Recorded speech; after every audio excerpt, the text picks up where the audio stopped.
మంచు మోహన్ బాబు ఇంటి ముందు మంచు మనోజ్ ఆందోళనకు దిగారు. మోహన్ బాబు కుటుంబంతో కలిసి ఉండొచ్చంటూ హైకోర్టు తనకు పర్మిషన్ ఇచ్చినా తనను లోనికి అనుమతించడం లేదంటూ మోహన్ బాబు ఇంటి ముందే భద్రతా సిబ్బందితో వాగ్వాదానికి దిగారు మంచు మనోజ్. మోహన్ బాబు పర్మిషన్ లేకుండా లోనికి అనుమతించమని సెక్యూరిటీ తేల్చి చెప్పడంతో గేటు ముందే ఆందోళనకు దిగారు మనోజ్. ఫలితంగా పోలీసులు మోహన్ బాబు ఇంటికి చేరుకుని మనోజ్ను అక్కడి నుంచి వెళ్లిపోవాలని రిక్వెస్ట్ చేశారు. తనను అడ్డుకోవడం ద్వారా విష్ణు ఆధిపత్యం చూపించాలని ప్రవర్తిస్తున్నారని, తన తల్లిదండ్రులను కూడా విష్ణు బాధ పెడుతున్నారంటూ ఆరోపించారు మంచు మనోజ్. నా రూము అన్ని నా చిన్నప్పటి నుంచి వస్తువులు, నా పిల్లల వస్తువులు, నా భార్య వస్తువులు.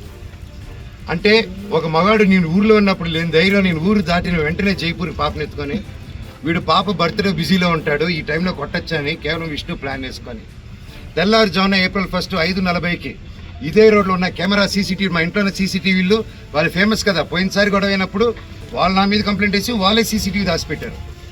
ఇప్పుడు కూడా మీరు వెళ్ళి అడగండి, సీసీటీవీ వాళ్ళు ఎంటర్ అయింది ఎవరు, వాళ్ళు ఇస్తే సగం గుండు కొట్టుకుని తిరుగుతాను నేను వీధంతా.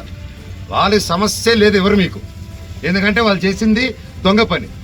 నంబర్ 1, కమిషనర్ గారి బైండ్ ఓవర్ని క్రాస్ చేశారు, మల్టిపుల్ టైమ్స్ క్రాస్ చేశారు.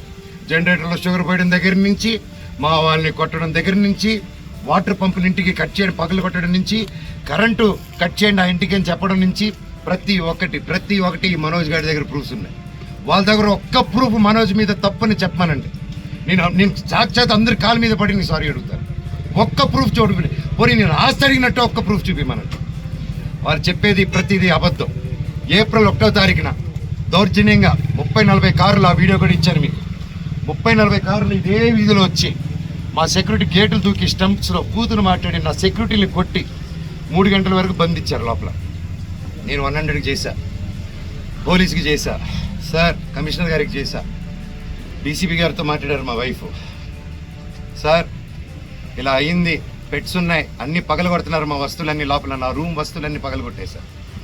నా బాబు ఫొటోస్, నా పాప ఫొటోస్, చిన్నప్పటి నుంచి వస్తువులు, నా పాప కోసం ఉన్న చిన్న చిన్న నగలు మేము బర్త్డే కోసం కొనుక్కున్నట్టువి ప్రతిదీ పగలగొట్టి ఎక్కడేసారో కూడా తెలియట్లేదు. నా కారు, నా 2016లో కొనుక్కున్న నా కారు టో చేసుకొని ఆల్మోస్ట్ 9 years కారు, నాకు చిన్న నేను పాత వస్తువులు అన్నీ ఎత్తి పెట్టుకుని ఉంటానండి, నేను అవే వాడుకుంటూ ఉంటాను.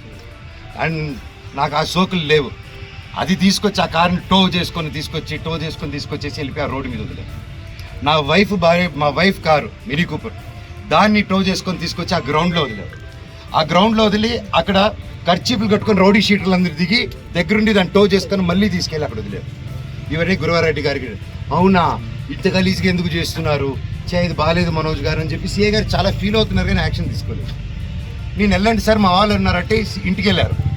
ఇంటికి వెళ్ళి అక్కడ లేదు అంటే ఎలా సార్ మీరు వెతికారంటే నాకు చేశారా సార్ అంటే అది లేదన్నారు. అక్కడ లేరు మనోజ్ గారు, నేను ప్రొటెక్ట్ చేస్తా అన్నారు. ఇది పొద్దునైంది. సాయంత్రం 3 గంటలకి ఇదే మనుషుల సెక్యూరిటీ గార్డ్ని కారులో వేసుకొని వాళ్ళతో బెదిరించి వాక్కుమూలన తీసుకొని సిఐ గారికి వచ్చి పోలీస్ స్టేషన్లో అప్పచెప్పారు.